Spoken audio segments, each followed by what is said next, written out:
not just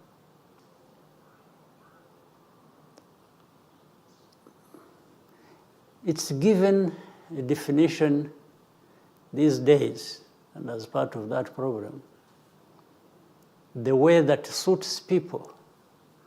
You may attack somebody else for lack of democracy as you think. When you have your own problems relating to democracy yourself. But the difference is these people give themselves the right to question other people or other countries, and for them to retain the right, even if they recognize it, to, with this background, where you are part of the problem and you have your own problems and everything else related to that, to be the one to come to me and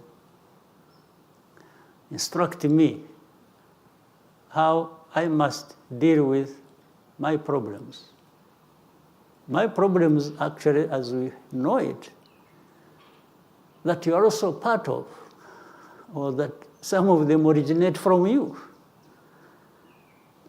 So that's how we have come to learn ourselves to look at what we are responsible for and deal with that the best way we can in our interest, in the interest of our people, to be able to make progress and so on and so forth. Listen to critics, but not put really much weight on that unless they're talking about something real they can support with the facts. That I see is also a problem. I may see that, absolutely. And then I will deal with that. But I will deal with that because I have recognized, I have seen it is a problem, and it is affecting me. I will not do it because they are demanding me to do it.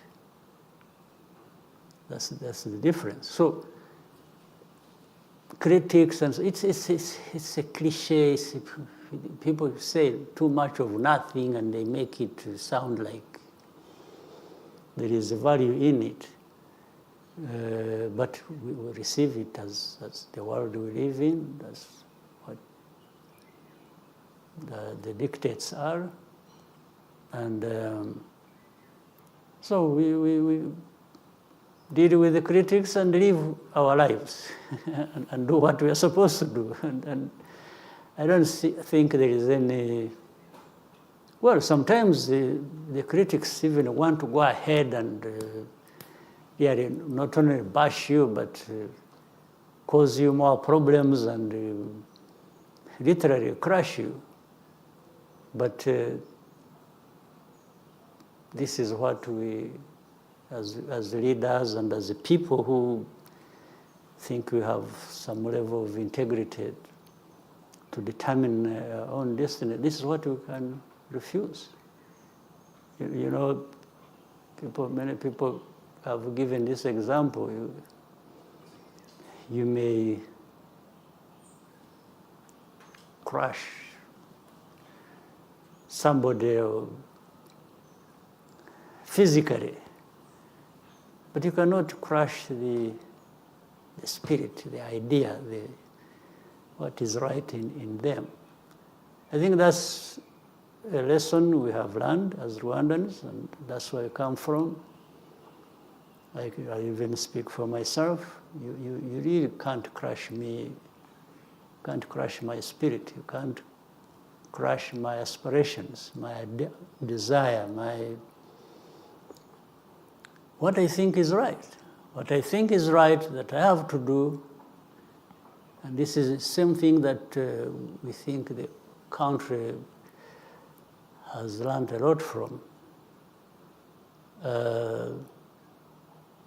We are not afraid of anything.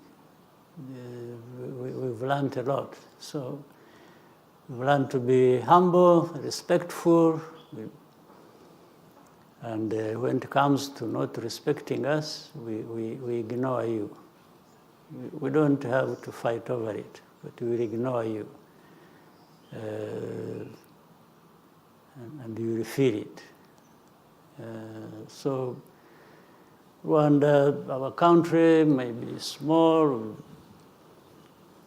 but we are not, as I have said before, we are not small people. We are people with dignity, with self-respect, with who have decided that you can't really crush us. Yes, we will resist it to your surprise. Yes. And that's why we have come from nothing, literally. That's why we've risen out of the ashes. It's because we refuse to be crushed by some people who want to buy our methods. They'll do it directly, they'll do it indirectly, I was seeing, I'm saying this because you're a journalist, you must be aware of that. I was seeing a conglomerate of journalists who are really up in arms against us, but these are just, they are wasting their time. They should have used their money and their energy for something else. Rwanda is there and will prosper and will be better every year in spite of them. Thank you, Excellency. In the midst of geopolitical change, how can Rwanda and Africa position itself? How can we build our own table instead of fighting for a seat at the table? It's a very common thing, and we have really many people understand this. We've talked about it before. We always talk about it. As again, Africa has many challenges, but it has even more opportunities and resources to actually achieve whatever they set out to do. There's no question.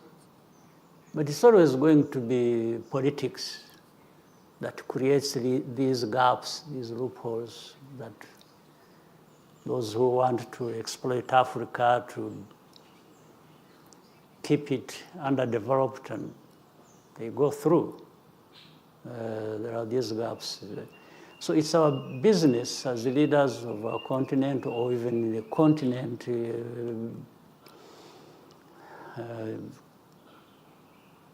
continent's people, the young, the old, to have this politics that says no. We know better, we want better, and it's possible, and we must do it, but working together is going to be the starting point. If one country wants to develop in its own, it doesn't matter. There is no big country in Africa yet, especially if you take Africa and compare it with other continents. Until we are together, then that makes us great. Every country of the continent becomes significant and big enough to do something consequential. But if we keep divided like we have been, and not only divided but conflicting and all kinds of stuff, then we are just keeping ourselves where those who don't want Africa to develop want us. You are really literally the one keeping yourself there where people want you, those who don't want you to develop. It's not them doing that. There's nothing that stops African countries, including Rwanda, to do the right thing for ourselves and resist things that tend to diminish us and keep us underdeveloped. There's nothing that is there that we can't deal with. Yes, what do you think needs to be done to ensure less divisionism between African countries? It's politics. It's politics. It's politics that one in every country that does the right politics for its strength, for its development, and so on and so forth. Even more important, politics that brings together the countries to work together. So there is nothing else. It's not anything that is really completely abstract. It's doable, but it's done by people. Why somebody would know the right thing to do and doesn't do it is something I can't explain. It is beyond my control. Yes, I can't. But I know many people know the right thing to do, but many don't show up to do it. So how can I have no explanation for that? But I can only theoretically express it to openly and to everybody, and practically try to do it myself. But I can't decide what everybody else does. It's up to them. It is them to decide how to play their politics. Thank you very much, Your Excellency. With your mission, we can take a short break and convene shortly again. Absolutely. Thank you. No problem.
Dear viewers and listeners from all over, we're still having a discussion with His Excellency, the President of the Republic of Rwanda. Mr. President, we left off speaking about African countries and doing what's best for them. What would you tell those who disagree with your definition of democracy? Well, my definition of democracy is not my invention. I'm defining it based on what we've been told that democracy is, including those who raise questions here and there that they still agree on certain. Democracy is about freedom of choice, the kind of life, political life, countries, people, individuals live. It's a freedom, it's choice, it's the practice. If that is the case, unless the definition has changed over time, I've never known of any place, if you know, or anybody knows, will tell me, where democracy has succeeded by introducing those ideas from the outside, or where the principles, the ideas have been dictated from the outside. I don't know of any country. In fact, even if we leave Africa alone, that has been more or less categorized and condemned to lack of democracy. I don't think there's any place where you can have it from the outside. I don't know of any place. The other important thing about those freedoms and choices and practices and so on is the context of every country, the political context, whether historical, cultural, and so on and so forth. You will see different practices and lines of thinking that are going to be different from one place to another. So if that be the case, I have tried to understand and ask myself, what is it that is practiced in this country, in Rwanda, that is different or that is the opposite of that description I have given? I don't see it. Because Rwandans are the ones to make those choices, to do all kinds of things they want to do. They have the freedom to do it. But you find in most cases, the complaints are from the outside. Even for the people they want to promote inside, they are still the ones who raise the complaints about somebody. And that somebody, more or less, becomes their choice, not the choice of the Rwandans. And if it is the process also to qualify to do whatever one has a choice to be involved in, of course, like anywhere else, you will find that to qualify to be something, there are criteria that are followed. So it is easy for somebody from outside to question the criteria. But questioning them Based on what? I think there is even double standards. There is even, it's really arrogance. It's just, for example, in fact, those who make, where the criticisms originate from, they will say,